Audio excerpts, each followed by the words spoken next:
बहुत शुक्रिया शाइंदा साहिबा।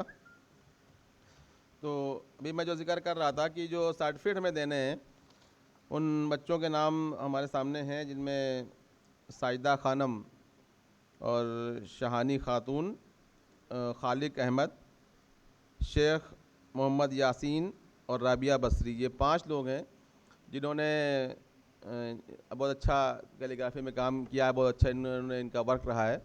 तो इन लोगों का सर्टिफिकेट से नवाजा जाएगा आज इस प्रोग्राम के ज़रिए से। और बाकी डिटेल्स तो काफ़ी आपकी जानकारी में आई गई है, बता दिया गया है। और बस बिला ताख़ीर हम कुछ ही देर में बस स्टार्ट करने जा रहे हैं प्रोग्राम को।